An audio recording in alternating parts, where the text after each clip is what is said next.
نحمده ونصلي على رسوله الكريم أما بعد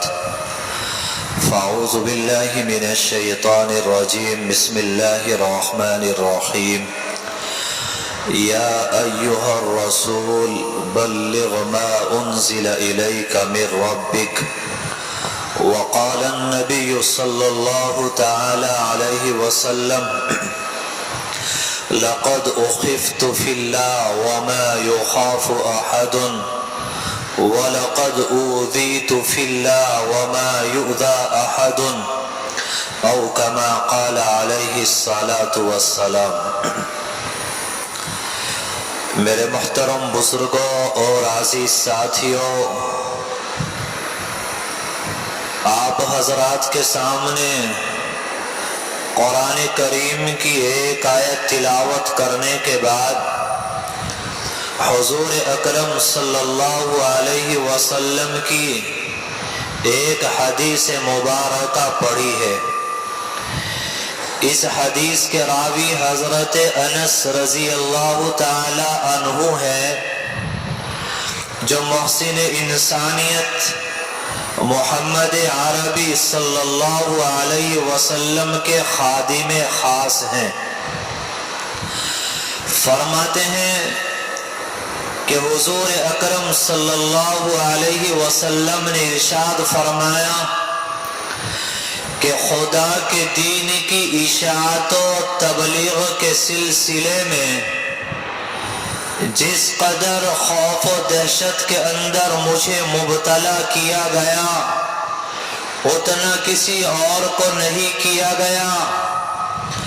اور جتنی تکالیف مجھے پہنچائی گئی اتنی تکالیف کسی اور نبی کو نہیں پہنچائی گئی۔ چنانچہ فرماتے ہیں کہ جب میں نے خدا کی وحدانیت اور اپنی رسالت کا اعلان کیا تو اللہ کی اس زمین پر ہر طرح کی خوف و دہشت سے دوچار ہونے والا میں واحد شخص تھا۔ فرماتے ہیں کہ مجھ پر اور بلال پر مسلسل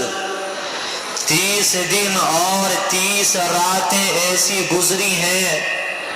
کہ ہمارے پاس کھانے کے لیے کوئی ایسی چیز میسر نہیں تھی جس کو کوئی جگردار حیوان کھا سکے۔ بخاری شریف کی روایت ہے،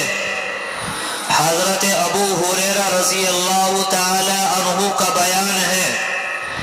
کہ حضور اکرم صلی اللہ علیہ وسلم اس دنیا سے تشریف لے گئے اور ساری زندگی میں آپ نے کبھی مسلسل 2 روز تک جوں کی روٹی سے پیٹ نہیں بھرا۔ ایک جگہ پر حضرت ابو طلحہ رضی اللہ تعالی عنہ بیان فرماتے ہیں کہ ایک مرتبہ ہم لوگ بھوک کی شدت کی وجہ سے پریشان ہو گئے، اور پریشانی اور بے چینی کا عالم یہ تھا کہ جب بھوک برداشت نہ ہوئی حضور اکرم صلی اللہ علیہ وسلم سے شکایت کی، اور اپنے پیٹ سے ہم نے کپڑا ہٹا کر دکھایا کہ ہمارے پیٹ پر ایک پتھر بندھا ہوا ہے۔ فرماتے کہ ہماری حیرت کی انتہا نہ رہی جب ہم نے دیکھا حضور اکرم صلی اللہ علیہ وسلم نے اپنے بطن مبارک سے کپڑا ہٹا کر دکھایا تو آپ کے بطن مبارک پر ایک نہیں بلکہ 2 پتھر بندھے ہوئے تھے۔ حضرت عائشہ رضی اللہ تعالی عنہا فرماتی ہیں کہ آپ علیہ السلام دنیا سے تشریف لے گئے، لیکن کبھی بھی آپ کی ازواج مطہرات، آپ کے اہل بیت اور آپ کے متعلقین نے مسلسل 2 روز تک پیٹ بھر کر کھانا نہیں کھایا۔ اگر ایک دن پیٹ بھر کر کھانا کھا لیا تو دوسرے دن فاقے سے رہے۔ ان تمام احادیث سے پتہ چلتا ہے کہ آپ علیہ السلام نے ہمیشہ فقر و فاقے کی زندگی گزاری ہے، حالانکہ اللہ کی طرف سے آپ کو پیشکش کی گئی کہ پیغمبر اگر آپ کہیں آپ کے لیے مکہ کے پہاڑوں کو سونے کا بنا دیا جائے، آپ چلیں تو یہ آپ کے ساتھ چلا کریں، آپ ضرورت کے بقدر استعمال کرتے رہا کریں، مگر آپ نے فرمایا اے اللہ میں یہ چاہتا ہوں کہ اگر ایک دن پیٹ بھروں تاکہ تیرا شکر ادا کروں، اور ایک دن فاقے سے رہوں تاکہ میں صبر کروں۔ معلوم ہوا نبی علیہ السلام نے فقر و فاقے کے ساتھ میں زندگی گزاری ہے، اور صبر و شکر کے ساتھ میں آپ نے ہمیشہ زندگی گزاری ہے۔ حالات کتنے ہی خراب کیوں نہ ہو گئے ہوں، حالات کتنے ہی پیچیدہ کیوں نہ ہو گئے ہوں، لیکن آپ نے کبھی صبر و شکر کے دامن کو آپ نے اپنے ہاتھ سے نہیں جانے دیا۔ یہ تو نبی پاک علیہ السلام کی زندگی کا وہ پہلو ہے جو آپ نے فقر و فاقے کے ساتھ گزارا ہے۔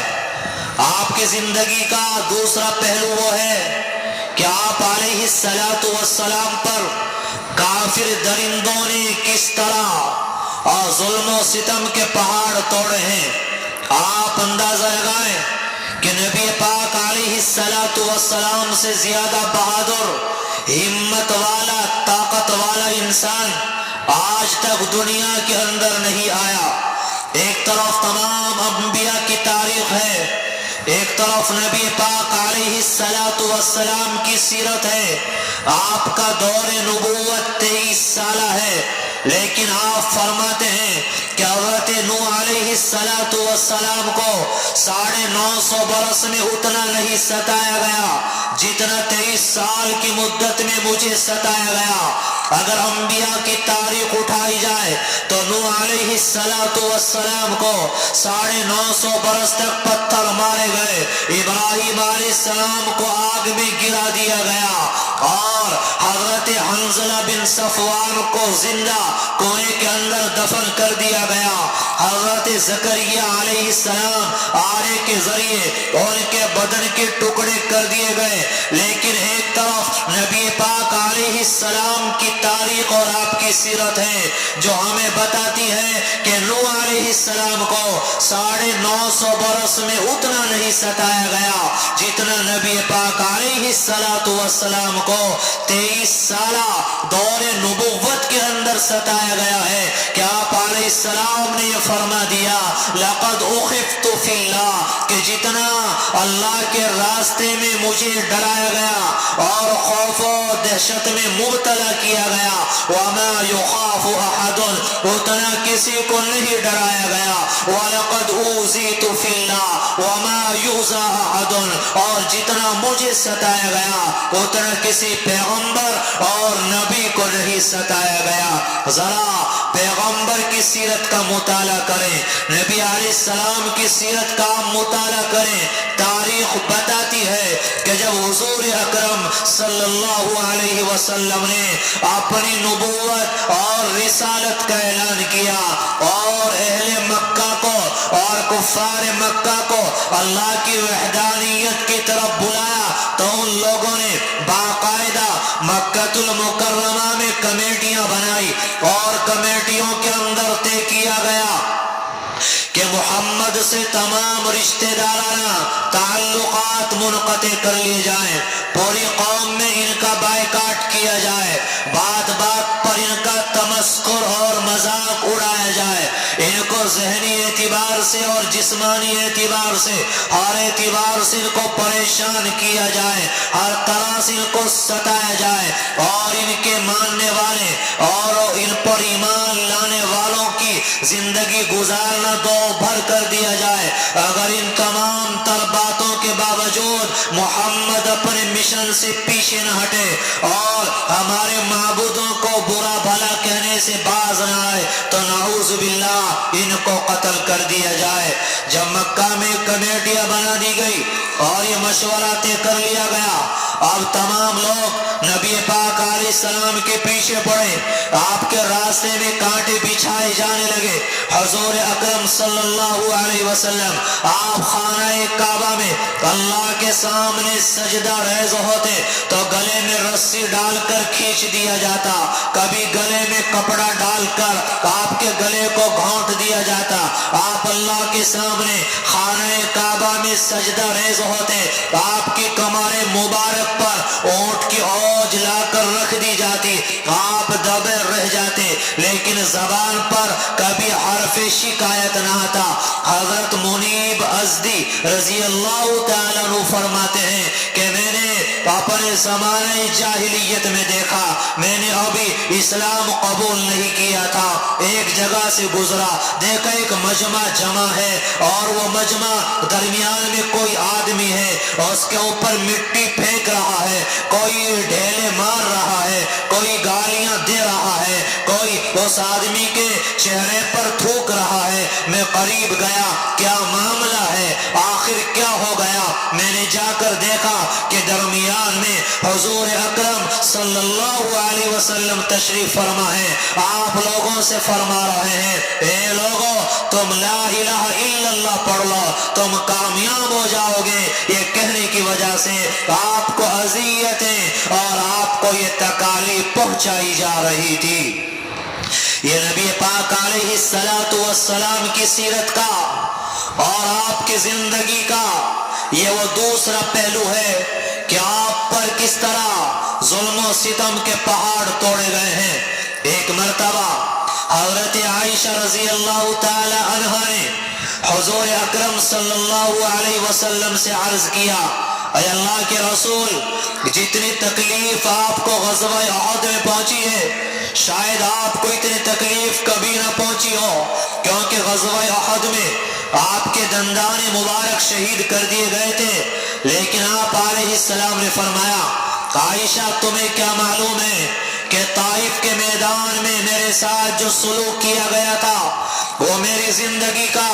ایسا غم انگیز سانحہ ہے کہ میں آج تک ایک زمانہ گزر گیا مگر ان تکالیف کو آج تک فراموش نہیں کر پایا۔ آپ اندازہ لگائیں کہ آپ کو کتنا ستایا گیا ہوگا۔ قرآن کریم کے اندر اللہ تبارک و تعالیٰ نے دوسرے انبیاء علیہم السلام کے واقعات بیان کیے۔ ایک جگہ پر حضرت موسیٰ علیہ السلام کا تذکرہ کیا اور فرمایا کہ حضرت موسیٰ علیہ السلام اپنی قوم کی وجہ سے پریشان ہو گئے، قوم نے آپ پر الزامات لگا دیے، آپ کو پریشان کرنے لگی، تو اللہ کے سامنے موسیٰ علیہ السلام نے دامن پھیلایا اور اللہ سے اپنی قوم کے لیے بددعا کی، ربنا اطمس علی اموالہم واشدد علی قلوبہم، اے اللہ ان کے مالوں کو برباد کر دے اور ان کے دلوں پر مہر لگا دے۔ حضرت نوح علیہ السلام کا تذکرہ کیا کہ جب نوح علیہ السلام کو قوم نے پریشان کیا اور ظلم و ستم کے پہاڑ توڑے، آپ نے اللہ کے سامنے دامن پھیلا دیا اور کہنے لگے رب لا تذر علی الارض من الکافرین دیارا، اے پروردگار اس روئے زمین پر ان کافروں میں سے کسی کو زندہ نہ چھوڑنا۔ لیکن اللہ تعالیٰ نے نبی پاک علیہ السلام کی سیرت کو بیان کیا، آپ کے بارے میں بیان کیا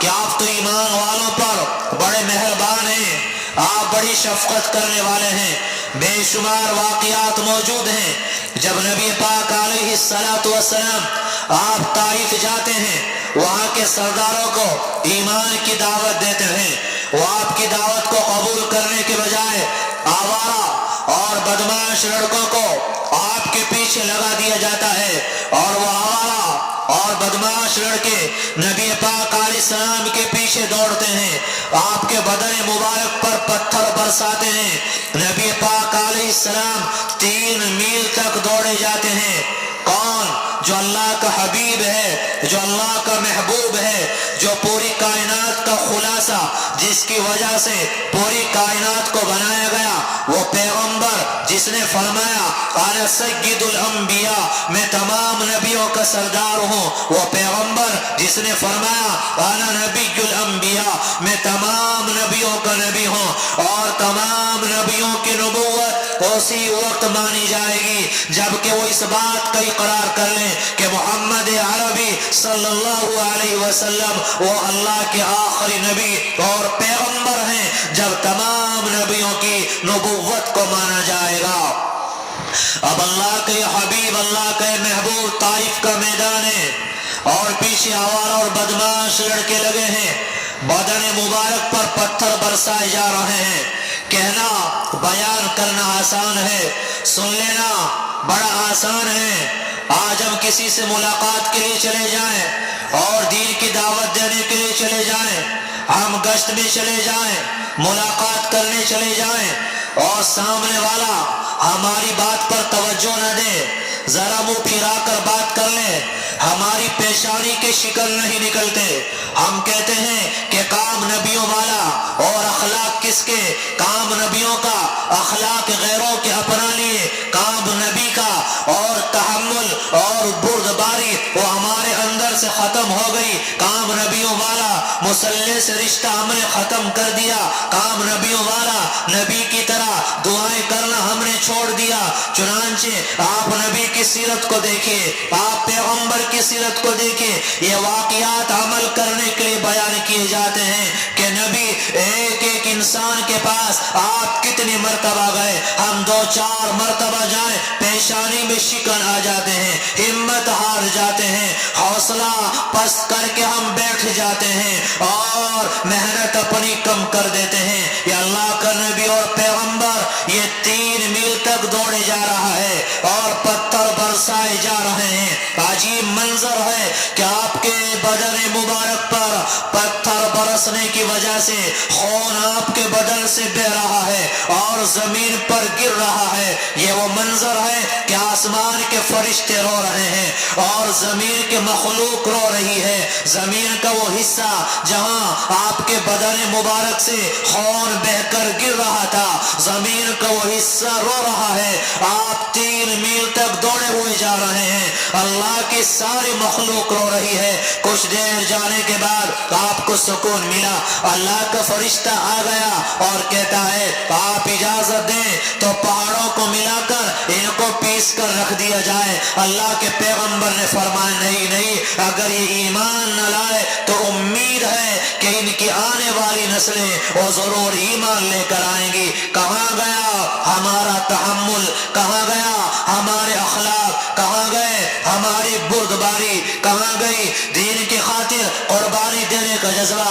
اور کہاں گئے نبی علیہ السلام کی سیرت کا وہ پہلو جو ہماری زندگی میں ہونا چاہیے تھا اور ہماری زندگی میں نہیں ہے۔ عبداللہ ابن معیمہ یہ وہ شخص ہے جس نے غزوہ احد میں نبی پاک علیہ السلام کے چہرہ مبارک پر پتھر پھینک کر مارا، آپ کے چہرے پر پتھر لگا، آپ بے ہوش ہو کر زمین پر گر گئے۔ تھوڑی دیر کے بعد ہوش آیا تو دل کے اندر یہ بات آ گئی کہ کہیں میری وجہ سے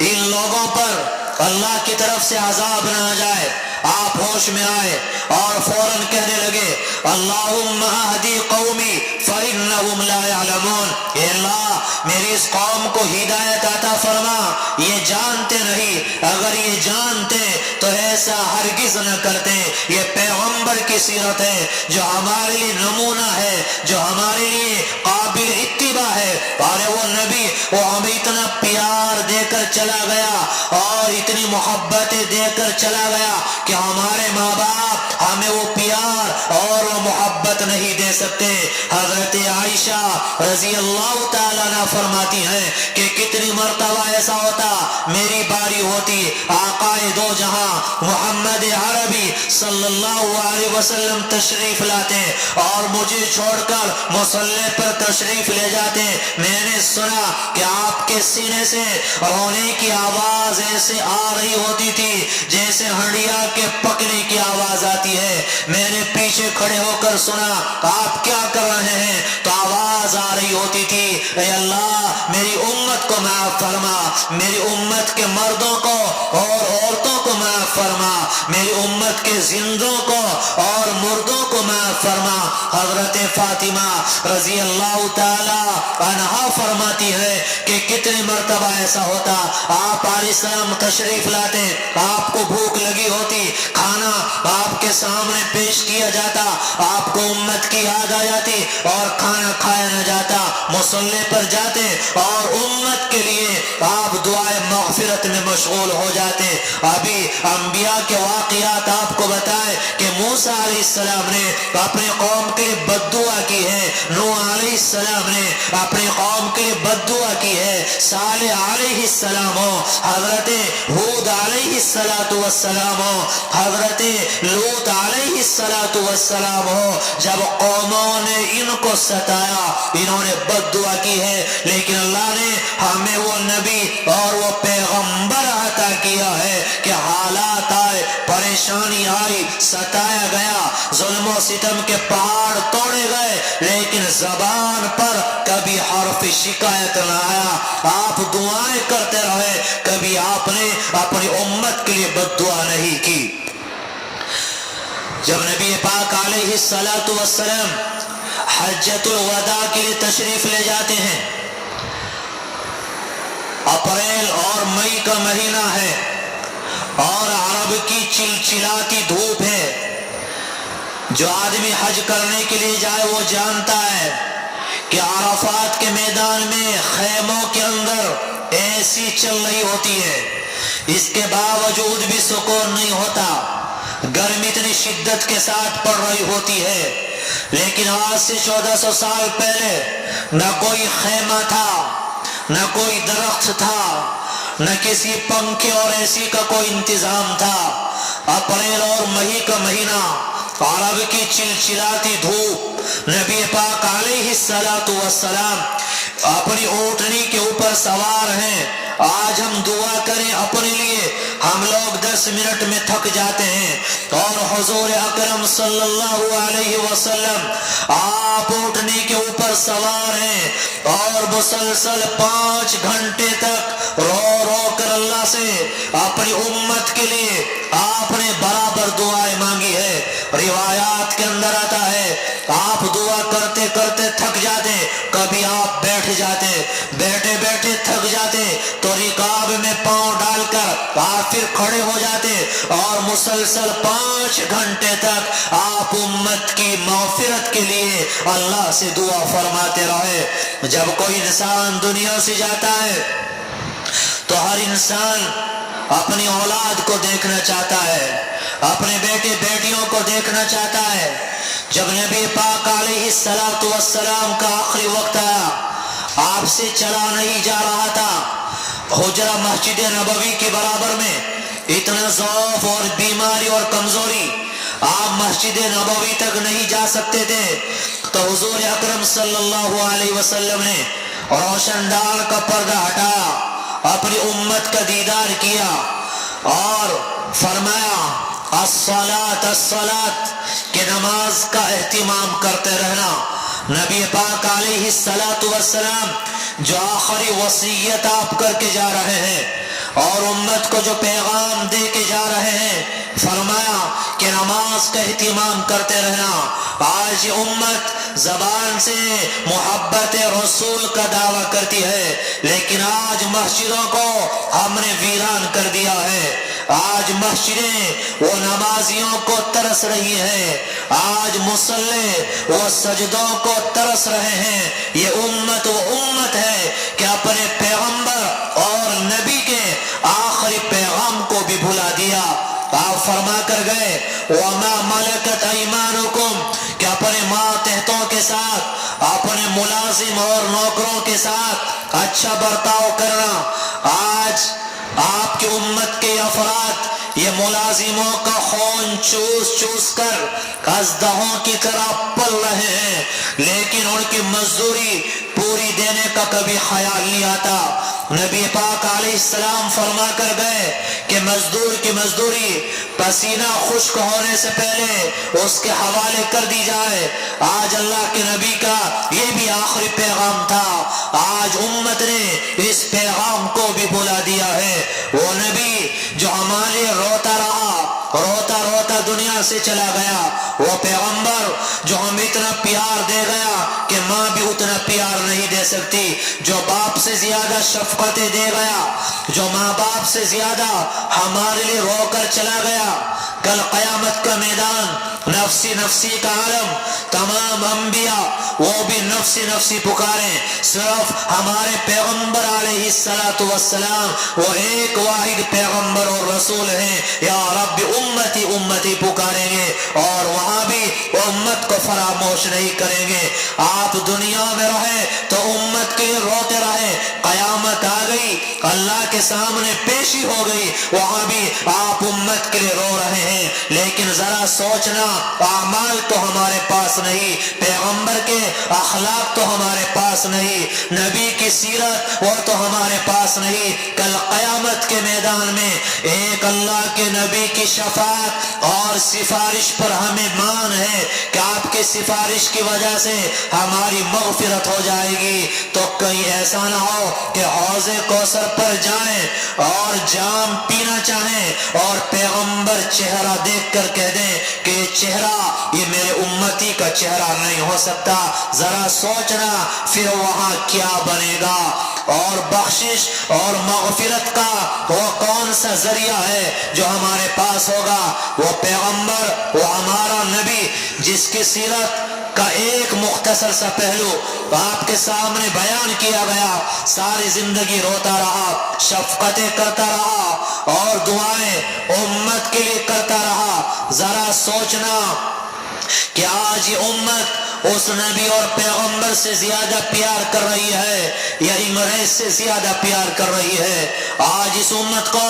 اپنے پیغمبر کا چہرہ پیارا لگ رہا ہے یا انگریز گورے کا چہرہ اس کو زیادہ پیارا لگ رہا ہے؟ آج ذرا ہم اپنے لباس کا جائزہ لے لیں، ہمارا یہ لباس یہ پیغمبر کے لباس سے ملتا ہے یا انگریز اور کفار و مشرکین کے لباس سے ملتا ہے؟ آج ہمارا چہرہ یہ پیغمبر کے چہرے سے ملتا ہے یہ کفار و مشرکین کے چہرے سے ملتا ہے؟ اور ہماری ہونے والی خوشیاں اور شادی بیاہ، ان میں ہونے والے رسومات اور خرافات یہ پیغمبر علیہ السلام کی زندگی سے میل کھاتے ہیں یا کفار و مشرکین جیسی رسومات اور خرافات وہ ہماری شادی اور بیاہ کے اندر داخل ہو گئے ہیں؟ ہمیں غور کرنا پڑے گا، اپنا چہرہ دیکھنا پڑے گا، اپنا لباس دیکھنا پڑے گا، اپنا کردار، اپنی گفتار، اپنی چال ڈھال، ہر چیز کو ہمیں دیکھنا پڑے گا، زندگی کے ہر گوشے کو ہمیں دیکھنا پڑے گا۔ اور انسان جب دنیا سے جاتا ہے لباس اتار لیا جاتا ہے، وہ مسواک کرتا ہو وہ نکال کر ایک طرف ڈال دی جاتی ہے، کوئی ٹوپی لگاتا ہے اتار لی جاتی ہے، کوئی پگڑی لگاتا ہے پگڑی اتار لی جاتی ہے، لیکن ایک نبی کی سنت یہ چہرہ اور یہ داڑھی یہ ایک سنت ایسی ہے جو مرنے کے بعد انسان کے ساتھ قبر میں جاتی ہے۔ کاش ہم دنیا سے جائیں، پیغمبر کی یہ سنت یہ ہمارے چہرے پر سجی ہو، منکر نکیر آئیں، اللہ کے فرشتے آئیں اور وہ آ کر دیکھیں کہ یہ چہرہ تو محمد عربی صلی اللہ علیہ وسلم کے چہرے کے مشابہ لگ رہا ہے، اور اسی سے قبر کے مراحل، آخرت کے مراحل یہ سب ہمارے لیے آسان ہو جائے۔ میرے بھائیوں، آج امت نے محبت رسول کس کو سمجھا ہے کہ ذرا سی کوئی بات ہو جائے جلوس نکال دیا جائے، احتجاج کر دیا جائے اور محبت رسول کی باتیں کر لی جائیں اور نعرے لگا لیے جائیں ارے محبت کا پتہ عملی زندگی سے چلتا ہے۔ ہم دیکھیں ہمارے اعمال، ہمارا کردار، ہمارے معاملات، ہماری معاشرت یہ حضور اکرم صلی اللہ علیہ وسلم کی زندگی سے یہ میل کھاتا ہے یا پھر غیروں کے طریقوں کے مطابق ہم زندگی جی رہے ہیں۔ آج ذرا لباس تو دیکھیں، لباس کس کا ہے؟ آج چہرہ تو دیکھیں کس سے میل کھا رہا ہے؟ آج شادی بیاہ تو دیکھیں وہ کس کے طریقے اور رسومات اور خرافات میں ہم لوگ ڈوبے ہوئے ہیں۔ تو ہمیں اس پہلو پر غور کرنا پڑے گا۔ یاد رکھنا وہی انسان دنیا اور آخرت میں کامیابی حاصل کر سکتا ہے جو پیغمبر علیہ السلام کے طریقوں کو اپنائے۔ اللہ نے قرآن میں فرما دیا لَقَدْ كَانَ لَكُمْ فِي رَسُولِ اللَّهِ أُسْوَةٌ حَسَنَةٌ کہ اللہ کے رسول کی جو سیرت ہے، آپ کا جو طرز زندگی ہے، آپ کی جو حیات طیبہ ہے، وہی ہمارے لیے نمونہ ہے، اسی کو اپنانا پڑے گا۔ آج مسلمان ذلیل ہو رہے ہیں اور ذلت کی زندگی گزار رہے ہیں۔ آج جگہ جگہ سننے میں آ رہا ہے فلاں جگہ بلڈوزر چل گیا، فلاں جگہ یہ ہو گیا، تو یہ اللہ کے ناراض ہونے کی نشانی ہے۔ یہ اللہ کا ایک عذاب، اللہ کا ایک غضب ہے جو آج اس امت پر اور مسلمانوں پر لاٹھی کی شکل میں اور بلڈوزر کی شکل میں آج مسلمانوں کے اوپر مسلط ہوا ہے۔ یاد رکھنا مسلمانوں، حکومتوں کے آنے جانے سے حالات نہیں بدلتے۔ حکومتیں پہلے آئی، اب بھی ہیں، آئندہ آتی رہیں گی، ان کے آنے جانے سے حالات نہیں بدلتے۔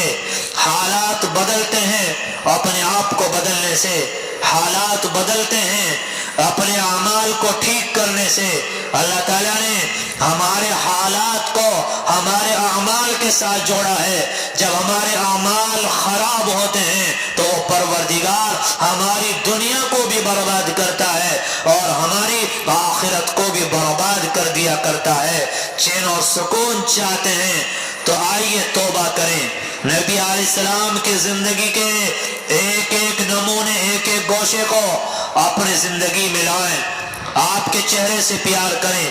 آپ کی سنتوں سے پیار کریں۔ ارے سنتوں پر عمل کرنے میں کتنا بڑا فائدہ ہے۔ آپ مسجد کے اندر آئے، آپ نے سنت کے مطابق چپل نکالی، آپ مسجد میں آ گئے، آپ 1 گھنٹہ مسجد میں رہے، چپل باہر نکلی پڑی ہے تو برابر سنت پر عمل کرنے کا ثواب آپ کو ملتا رہے گا۔ آپ رات میں اپنے کمرے میں آرام کرنے کے لیے آپ لیٹنا چاہ رہے ہیں، آپ نے سنت کے مطابق قمیص نکالی، اس کو دیوار پہ ٹنگا دیا، قمیص آپ کی پوری رات کے لیے لٹکی ہوئی ہے اور آپ کو پوری رات سنت پر عمل کرنے کا ثواب مل رہا ہے۔ تو یہ سنتوں پر عمل کرنے کا ثواب ہے۔ اور فرمایا کہ کچھ گناہ ایسے ہیں انسان نماز پڑھ رہا ہو تو تب بھی اس کا گناہ الگ سے نامہ اعمال میں لکھا جا رہا ہوتا ہے۔ ایک داڑھی کا کٹانا ہے، بعض لوگ سمجھتے ہیں کہ ہلکا سا خط رکھ لیا جائے، یاد رہے 3 طرف سے ایک مشت داڑھی اگر اس سے کم پر کوئی کٹاتا ہے تو یہ گناہ کبیرہ ہے۔ آدمی داڑھی کٹاتا ہے، نماز پڑھ رہا ہے تو ٹھیک ہے نماز کا ثواب ملے گا، لیکن برابر یہ گناہ الگ سے لکھا جا رہا ہے۔ آدمی پینٹ پہنتا ہے، پائجامہ پہنتا ہے، لنگی پہنتا ہے، لوور پہنتا ہے، اگر ٹخنے ڈھکے ہیں نماز پڑھ رہا ہے تو ٹخنے ڈھانپنے کا گناہ الگ سے برابر نامہ اعمال میں لکھا جاتا رہے گا۔ تو داڑھی کٹانا اور ٹخنوں کو ڈھانپ کے رکھنا اور حالت جنابت میں رہنا بلا عذر کے، تو یہ وہ ایسے گناہ ہیں کہ برابر انسان کچھ بھی کر رہا ہو لیکن یہ گناہ برابر نامہ اعمال میں لکھے جاتے رہتے ہیں۔ ارے داڑھی رکھنے سے عزتیں کم نہیں ہوتی، اسلامی لباس پہننے سے، نبی علیہ السلام کی سیرت کو اپنانے سے انسان کو عزتیں ملتی ہیں، رفعتیں ملتی ہیں، ترقی ملتی ہے اور کامیابی ملتی ہے۔ انسان پستی کی طرف نہیں آتا، اللہ اس کو کامیابی اور ترقی کی طرف لے کر جاتے ہیں۔ تو اصل محبت رسول یہ ہے کہ پیغمبر علیہ السلام کی سیرت کو اپنائیں، آپ کی سنتوں کو تلاش کریں. کھانے کی سنتیں کیا ہیں, سونے کی سنتیں کیا ہیں, سو کر اٹھنے کی سنتیں کیا ہیں, وضو کی سنتیں کیا, مسجد میں داخل ہونے کی سنتیں کیا, کھانے کی سنتیں کیا. ان سنتوں کو تلاش کریں اور ان پر عمل کریں. پھر آپ دیکھنا اللہ رزق میں بھی برکت دے گا, عمر میں بھی برکت دے گا, اور گھروں کے اندر بھی چین اور سکون آئے گا, محبت و پیار آئیں گے, عافیت آئے گی, پریشانیاں اور حالات وہ ہمارا پیچھا چھوڑ دیں گے. یہ مختصر سی باتیں آپ کے گوش گزار کی گئی ہیں. دعا کرے اللہ کہنے سننے سے زیادہ عمل کی توفیق نصیب فرمائے. وآخر دعوانا الحمدللہ رب العالمین.